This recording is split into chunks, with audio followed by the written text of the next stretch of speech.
Time કોન્ઝ્યુમિંગ સર્જરીમાં તમે તમારી family life કઈ રીતે મેનેજ કરો છો? જો ડૉક્ટર જ્યારે બને ને ત્યારે એક માઇન્ડસેટ હોવું જોઈએ કે મારે પબ્લિકની સેવા કરવાની છે, એટલે ઘરના ટાઈમિંગોનું કોઈ મહત્ત્વ ના હોય. રાત્રે બી હું જ્યારે 2015 સુધી કોઈ આસિસ્ટન્ટ વગર કામ કર્યું હતું. હું સવારે સિવિલ નીકળું 7 વાગે તો હું 5 વાગે પાછો આવું, પછી મારી પ્રાઇવેટ પ્રેક્ટિસ કરીને 11-12 વાગે ઘરે જતો. કોઈ દિવસ કોઈ રાત એવી ખાલી નથી કે રાત્રે 2-3 વાગે ઇમરજન્સી પેશન્ટો ના આવ્યા હોય. મારે લગ્ન માટે તૈયાર થઈને જવાનું હોય અને ઘણીવાર કોલ આવે એટલે મારે એને કહેવું પડે તું એકલી જા ભાઈ, હવે હું જાઉં છું, મારા કામ આવ્યું છે. એટલે અમારી ફેમિલી લાઈફ ડિસ્ટર્બ જ રહેતી હોય. પણ એ જે બી સ્ત્રી ન્યુરોસર્જનને પરણે જ એને સમજી લેવાનું છે કે એને આ બધી વસ્તુમાંથી પસાર થવું જ પડે. ફેમિલી લાઈફ એ અમારા માટે સેકન્ડ વસ્તુ હોય છે, અમારું પહેલું અમારી ડ્યુટી હોય છે. આજની તારીખે રાત્રે દર્દી દવારે ઓપરેશન અમારા ત્યાં આવીને ઓપીડીમાં બતાવ્યું હોય અને 3 વાગે ફોન કરે અમને કે સાહેબ પેલી દવાથી અત્યારે પેટમાં ગોટાળા વાળે, તો બી અમારે જવાબ આપવો પડે 3 વાગે ઉઠીને. એમાં અમારી એકલાની નહીં, અમારી વાઈફની બી ઊંઘ ખરાબ તો થતી જશે. સર, આના રિગાર્ડિંગ મારી પાસે એક ક્વેશ્ચન છે કે અહીંયા તમારા ફેમિલી મેમ્બર્સ બી બેઠેલા છે, તો હું એને પૂછીશ કે હાઉ ધે સફર ટીલ નાઉ. તમારું નામ? નિત્ય. નિત્ય, કઈ કઈ રીતે તમે સફર થયા છો ન્યુરોસર્જનના સન થઈ? એન્જિનિયરિંગ ભણે છે, that is example of it. એટલે હું સ્કૂલમાં હતો ત્યારે તો હું મારા પપ્પાને બહુ મળતો જ નહોતો.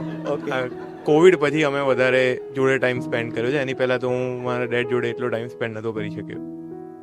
એટલે એ હવે ડૉક્ટર હોય એટલે હું બી સમજુ છું કે એમને એટલું કામ હોય તો આપણે સામેથી એટલી અપેક્ષા ના રાખીએ કે એ આપણી જોડે બેસે. એમના માટે પેશન્ટ્સને વધારે ઇમ્પોર્ટન્ટ છે આપણા કરતાં. Right, that's true. પણ એવી કઈ એવી ઇવેન્ટ થઈ છે લાઈક કે suddenly he has to leave, તમને કંઈ એવું? અમે આજની તારીખમાં બી ફરવા જોઈએ ને એમને ઇમરજન્સી ના આવી હોય એવું બને જ નહીં. અમે ક્યાંય પણ હોઈએ, ઇન્ટરનેશનલ હોઈએ કે ઇન્ડિયામાં હોઈએ, પણ હર અઠવાડિયા પછી એમનો ફોન ના આવ્યો કે ઇમરજન્સી આવી નથી, એવું બને નહીં. અચ્છા. એટલે એમનું કોઈ ગેરંટી હોતી નથી, ફરવા આવે કે ઘરે બેઠા હોય ગમે ત્યારે એમને જવાનું થાય છે. એટલે તમે માનીને જ ચાલો છો કે આ? હા, થાય જ. અને કેવું છે, અમે ફરવા જઈએ ત્યારે એમને સૌથી વધારે ઇમરજન્સી આવે છે. તો ત્યારે sir like other doctor are taking advice કે કઈ રીતે? See I am online available, એટલે મારી સાથે મારા ટીમમાં બીજા બે ન્યુરોસર્જન મારી સાથે કામ કરતા હોય છે. તેવી ખાસા એવા સિનિયર છે, 5-7 વર્ષ, એટલે લોકો એટલીસ્ટ 90% સિમ્પલ સર્જરી તો કરી જ લે. કોઈ કોમ્પ્લેક્સ હોય, પેશન્ટ વેઇટ ના કરે, અમે બીજે ક્યાંક ટ્રાન્સફર કરીએ, અથવા જો વેઇટ કરી શકે એવું હોય તો હું આવું ત્યાં સુધી એ લોકો નોર્મલી રાહ જોતા હોય છે.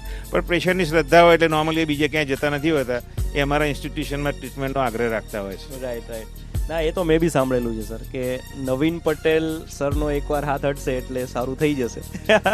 એ સાંભળે ભગવાનની મહેરબાની કહેવાય. As I walk through the valley of the shadow of death, I take a look at my life.